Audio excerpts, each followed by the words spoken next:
Hello friends, welcome to spicy and tasty kitchen.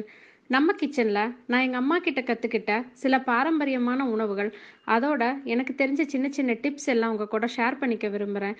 கண்டிப்பாக எங்கள் சேனலை சப்ஸ்கிரைப் பண்ணுங்கள். வீடியோஸ் அண்ட் அப்டேட் கிடைக்க பக்கத்தில் இருக்க பெல் பட்டன் ப்ரெஸ் பண்ணுங்கள். இன்றைக்கி நம்ம சேனலில் அவரக்காய் புளிக்குழம்பு ரொம்ப ஈஸியாக டேஸ்ட்டாக எப்படி பண்ணுறது அப்படின்னு பார்க்கலாம். இதை பண்ணுறதுக்கு 15லேருந்து 20 நிமிஷம் போல் தான் ஆகும். அவரைக்காயில் நார்ச்சத்துக்கள் நிறையா இருக்குது. நம்ம பொரியல், சாம்பார், புளிக்குழம்பு இந்த மாதிரி சேர்த்திக்கிறது ரொம்ப நல்லது.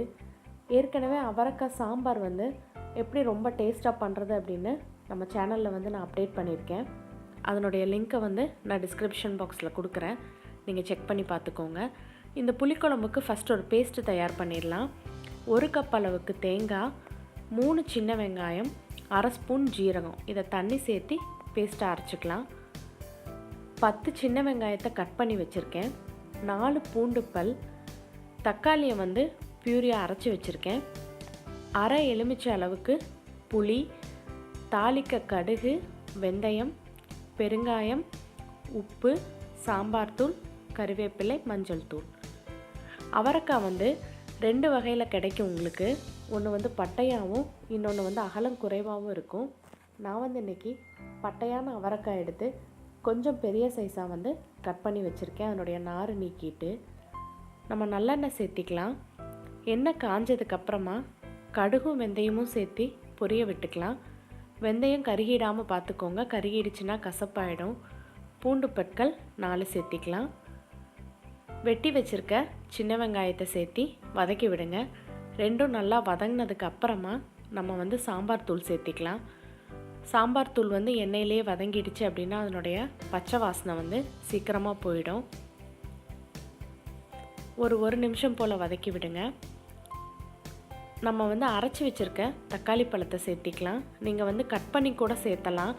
ஆனால் அரைச்சி சேர்த்துனீங்க அப்படின்னா குழம்பு நல்லா திக்காக வரும். உங்களுக்கு எந்த அளவுக்கு எண்ணெய் பிரிஞ்சு வந்திருக்குன்னு பாருங்கள். நல்லா உங்களுக்கு பச்சை வாசனை போயிடுச்சு.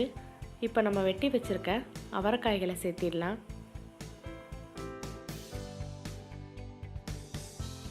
அவரைக்காயை தக்காளி சாம்பார் தூளில் நல்லா கலங்குற மாதிரி ஒரு தடவை பெரட்டி விட்டுடலாம். நம்ம மஞ்சத்தூள் சேர்த்திக்கலாம். அப்புறமா இதுக்கு தேவையான அளவு உப்பு சேர்த்திக்கலாம். எல்லாத்தையும் சேர்த்திட்டு நல்லா ஒரு வாட்டி கலந்து விட்டுருங்க. அப்போ தான் காயில் அந்த சாம்பார் தூள், தக்காளி, அதனுடைய ஜூஸஸ் எல்லாம் நல்லா இறங்கும். இப்போ நம்ம நல்லா கலக்கியாச்சு. இதை நம்ம மூடி போட்டு ஒரு 3 நிமிஷம் போல் குக் பண்ணலாம். அவரைக்காய் உங்களுக்கு சீக்கிரமாக வெந்துடும். நம்ம திருப்பியும் புளி, தேங்காயெல்லாம் ஊற்றணும். அதனால் 3 நிமிஷம் குக் பண்ணி எடுத்துட்டால் போதும். நல்லா எண்ணெய் பிரிஞ்சு வர ஆரம்பிச்சிருச்சு. அடிப்பிடிக்காமல் இருக்க ஒரு வாட்டி நல்லா கலந்து விட்டுக்கலாம். இப்போ இந்த டயத்தில் நம்ம எடுத்து வச்சுருக்க புளிக்கரைசல் சேர்த்திக்கலாம். நீங்கள் எந்த அளவுக்கு காரம் போடுறீங்களோ அதுக்கு தகுந்த அளவுக்கு புளி எடுத்துக்கோங்க. கொஞ்சம் கூட நீங்கள் இருத்தி வச்சிங்கன்னா அதுக்கப்புறமா நம்ம டேஸ்ட் பண்ணி பார்த்துட்டு வேணும்னா புளி சேர்த்திக்கலாம். நல்லா கலக்கி விட்டுருங்க. தண்ணி தேவையான அளவு சேர்த்திக்கலாம். இதை இந்த புளியினுடைய பச்சை வாசனை போக ஒரு கொதி வர்ற அளவுக்கு நம்ம மூடி போட்டு கொதிக்க விடுவோம். அப்போ தான் புளியினுடைய பச்சை வாசனை நீங்கும். பாருங்கள், நமக்கு எண்ணெய் பிரிஞ்சு வந்துருச்சு. இந்த ஸ்டேஜில் புளியினுடைய பச்சை வாசனையும் நமக்கு போயிடுச்சு. நல்லா ஒரு வாட்டி கலந்து விட்டுட்டு இப்போ நமக்கு மிச்சம் இருக்கிறது தேங்காய் பேஸ்ட்டு தான். அதையும் நம்ம ஆட் பண்ணிடலாம். பாருங்கள், காய் எவ்வளோ அழகாக அதே க்ரீனிஷ் கலர்லேயே இருக்குது. நமக்கு தேங்காய் கலவையை ஆட் பண்ணிவிட்டு எவ்வளோ தண்ணி தேவையோ அந்த அளவுக்கு தண்ணி சேர்த்தி குக் பண்ண விடுவோம். உங்களுக்கு தேங்காய் சேர்த்துனீங்கன்னா குழம்பு கெட்டிப்படும். அதனால் வேணுங்கிற அளவுக்கு தண்ணி ஊற்றிக்கோங்க. இதில் நம்ம வெங்காயம் பச்சையாக ஆட் பண்ணியிருக்கிறதுனால போட்டதே லைட்டாக கொஞ்சம் பச்சை வாசனை வரும். அந்த வெங்காயத்தினுடைய பச்சை வாசனை நீங்கிற அளவுக்கு நம்ம மூடி போட்டு குக் பண்ணால் போதும். ஒரு 4லேருந்து 6 நிமிஷம் போல் ஆகும். மூடி போட்டு குக் பண்ண விடுங்க. நம்ம பெருங்காயத்தூளும் கறிவேப்பிலையும் வாசனைக்காக சேர்த்திக்கலாம். ரெண்டையும் சேர்த்திட்டு நல்லா ஒரு வாட்டி கலந்து விட்டுருங்க.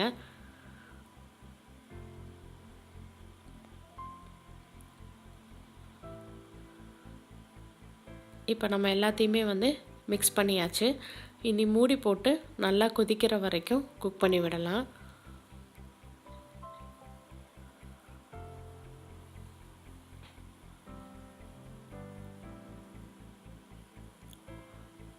நல்லா கொதிக்க ஆரம்பிச்சிடுச்சு பாருங்கள்.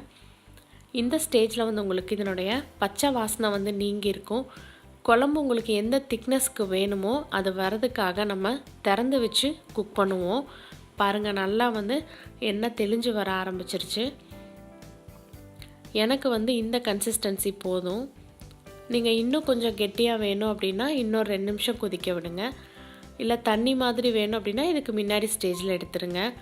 ரொம்ப சுவையான சத்துக்கள் நிரம்பிய இந்த அவரக்காய் சாம்பாரை வந்து எல்லோரும் குக் பண்ணி பாருங்கள். இது வரைக்கும் எங்கள் சேனலை சப்ஸ்கிரைப் பண்ணலை அப்படின்னா சப்ஸ்கிரைப் பட்டன் ப்ரெஸ் பண்ணிக்கோங்க. வீடியோஸ் அண்ட் அப்டேட்ஸ் கிடைக்க பக்கத்தில் இருக்க பெல் பட்டன் ப்ரெஸ் பண்ணிக்கோங்க. இந்த வீடியோ உங்களுக்கு பிடிச்சிருந்தா மறக்காமல் உங்கள் ஃப்ரெண்ட்ஸுக்கு ஷேர் பண்ணுங்கள், லைக் பண்ணுங்கள், கமெண்ட் பண்ணுங்கள். சுவையறிந்திட சுவைத்து பாருங்கள். தேங்க்யூ.